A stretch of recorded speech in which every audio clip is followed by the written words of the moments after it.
Hey everyone, my name is Quinn. My pronouns are they, them, and welcome to my channel, Lucid Moons. So happy to have you here today. So happy to see you all. It's been a minute. I've been a busy ass bitch, okay? The last 2 months have been crazy. There's been a lot of exciting stuff going on in my life, a lot of changes, and just craziness. So it's been hard for me to find time to make a video, but I wanted to jump on and just do a little quickie right now. I will be making my more in-depth, what month are we in? March and April retrospective here soon, so stay tuned for that. But for now, I wanted to do the 5 tarot deck challenge.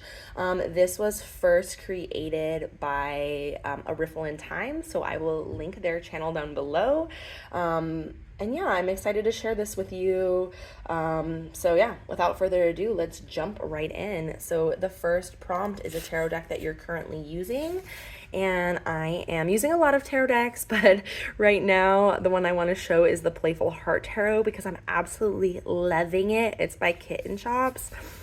Oh, it's so nice. Like, it's such a sweet, such a good quality deck, and I'm just obsessed with this right now. I've been using it all of April, and it's just perfect. It's perfect vibes for springtime, for the season leading up to Beltane, and just like, you know, a little bit of inner child work, a little bit of happiness, a little bit of joy in my life right now.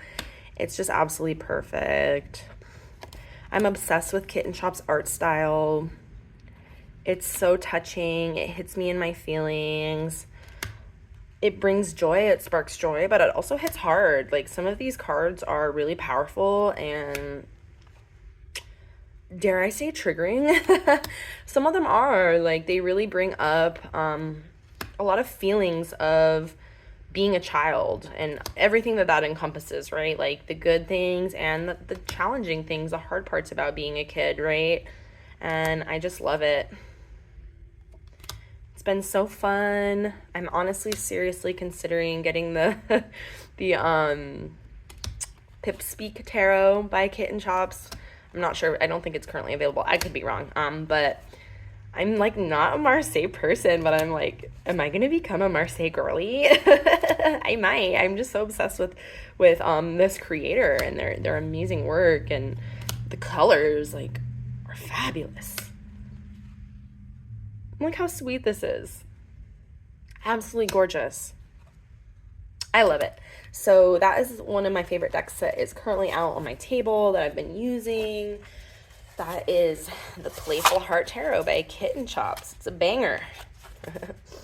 Okay, the next prompt is your last 5-star tarot deck. Now, that is not something I take lightly, y'all. Okay, like I got a lot of great tarot decks, like a lot of beautiful decks recently, but like 5 stars, that's a heavy order. So I had to really look back and think about this, and I ended up choosing the Somnia Tarot, which I got,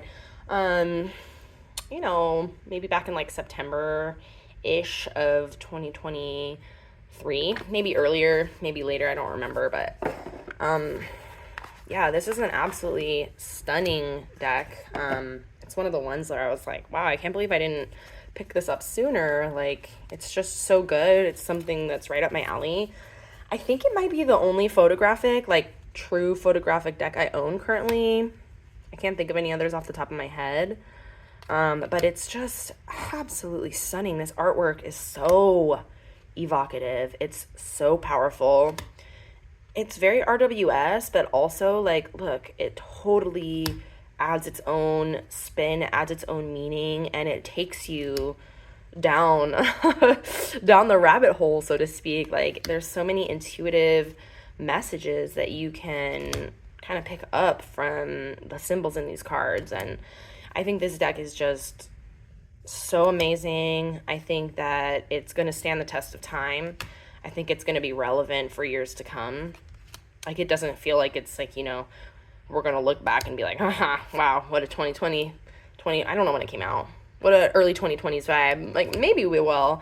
But really, I think it's kind of timeless in a way.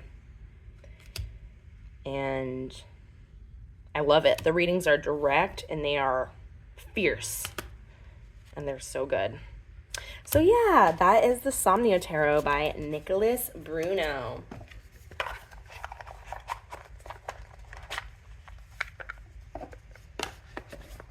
Okay, next up is, and I might be going out of order, sorry, but I think I'm doing it right. I'm doing it from memory, y'all. It's early in the morning. But the next prompt is a deck that you cannot bring yourself to use, and you need help making yourself use it. And I try to use all my decks. Like, I cycle through them monthly, and I get all my decks out on my table at least once a year. Or I have a little separate basket where I have decks for like my monthly practice, or my various monthly practices, as well as like my study deck that I want to be studying. And that's the one that has not been used, it has not been studied, it has been neglected heavily. And that is the Tabula Mundi Tarot. I have the Coloris Arcus edition. I talked about this in my deck collection video and how this was like, I bonded with this deck because it came all botched up. I got it secondhand. It was super botched. I had to chop it down and like chop off half of the symbols, which sucks. But I still like it. I had to send to every single card. I love the backs. Like, I love that. It's so fun. And, you know, it's not the fault of this deck. Like, this deck is gorgeous. I love the colors. I love the artwork. It is just, it's stunning. But let's be honest, like, she's thothy, she's bossy, like, she's kind of intimidating, right? She's got a lot of esoteric symbols, like, there's just a lot in here. I'm not super well versed in, like, Thoth or, you know, whatever. I could be wrong about it, honestly. I know it's, like, partially based on the Golden Dawn. I don't even know.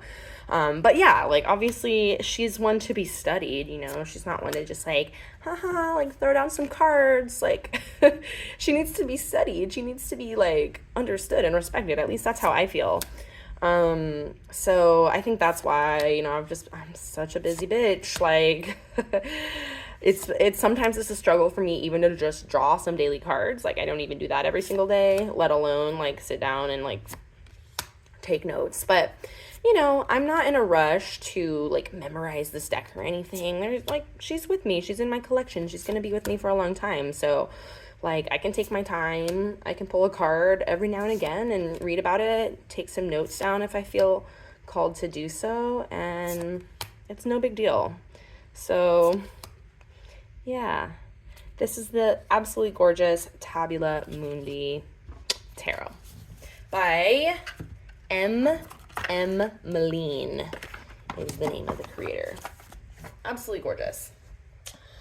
Okay, next up is a tarot deck that you think is underrated on TarotTube. And you know, that's tough. Like, I don't really know for sure how many people talk about this deck or not. It's just one that I honestly didn't know about for a long time until more recently. And as soon as I saw it, I was like, oh my God, this is so cool. I need this.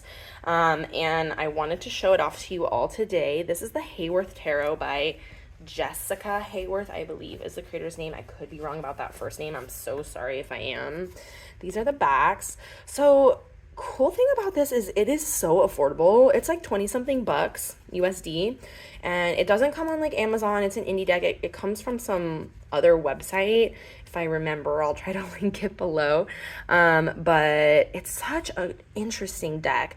Now, it's based on the podcast Welcome to Night Vale. Oh my God, look at this Justice card. Is that not terrifying? And I've listened to that podcast a few times. Usually I listen to it at night, and it like puts me right to sleep. So I'm not like super familiar with the stories. I just like to put it on when I'm like winding down, and it's really, something about it is like really soothing to me personally. I don't think you need to be super familiar with the stories or anything to enjoy this deck and to appreciate this incredible artwork. I think that it's really shadowy, and it's kind of like similar to the Lubanco in the sense that it depicts like some of the more shadowy meanings behind these cards, or the reverse meanings, whatever, however you want to think of it. And I love how it's so creepy, but it has this like pastel pink, blue, purple, and yellow color palette. Like, I think that is so fun. I'm also working with this deck right now for the month of April, and it's like it matches all the other decks I'm working with in terms of the color scheme, but it's just bringing this like super creepy like weird trippy energy, and like I love that. We need a little bit of that all year round, even in the springtime, you know what I'm saying? Like, so yeah, I think this is such a cool deck. It's so affordable, and I'm obsessed. I'm obsessed with it. The cardstock is cheap, and it's doing that like really bad. Can you tell? Like it's bowing, doing the diagonal bow.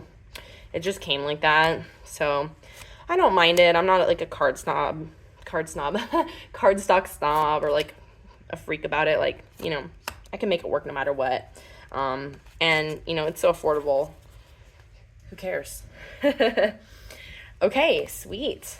So last but not least is a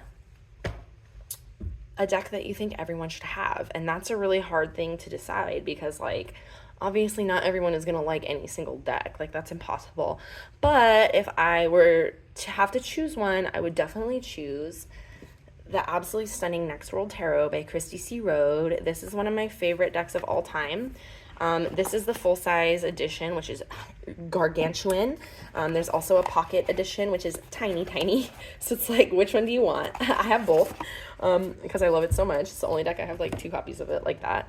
And yeah, this is one of the first decks that like inspired me to get into tarot on a deeper level, study tarot. It was one of the first decks that showed me tarot can be queer, tarot can be diverse, and yeah, obviously it's a modern deck, and some people really don't like that. I love it, and this deck I think was made in like 2017-ish, give or take. There's a picture of a drawing of Donald Trump in here, so it can't, you know, it's got to be like around 2016 to 2020, I think. But it's still so relevant. Like these cards are so relevant right now in terms of being in community, acts of resistance against oppression, activism, finding your place within it all, and learning how to love yourself within it all, mutual aid. It's empowering. This deck is super empowering. These cards give the most beautiful messages, and it's super queer. It's super like, you know, ungendered in the traditional way. And the guidebook is also phenomenal. And even if you get a really hard card, like a really tough one, you will walk away feeling like so empowered and ready to go fuck shit up and change the world. And ready to love yourself and accept yourself where you're at and give yourself compassion. And it's just, I can't really say enough good things about it. I just absolutely love it. I think we all could use a little bit of this energy in the current climate, what's going on right now in our world, all of the horrible things. And we're all so divided. We're all so divided right now. We need to come together and really like be in community. Look at this. This is so powerful. Oh yeah, also I love it has some keywords for like the or like a little phrase for the court cards, and then it has like a keyword on the minors and a planetary and astrological correspondence. And I think the majors have like the astrological correspondences and planets as well. It's beautiful. It's stunning. If you don't have this deck, why not? I honestly highly recommend it, especially right now more than ever. So that's the Next World Tarot by Christy C. Rode. And with that, I think I covered them all. Thank you so much for being here and for listening to me. It was great to hang out with you all. If you liked this video, feel free to give it a thumbs up, subscribe to my channel, leave a little comment, and I'll get back to you. I love being here in community with you all. Like I said, I'm super crazy busy, so I'm obviously not posting constantly or as much as I want to be, but I'm here, okay? And I'm making it work. So thank you for being here with me. No matter who you are, no matter where you are, I hope the rest of your day is filled with so much magic and so much joy. Until next time, bye.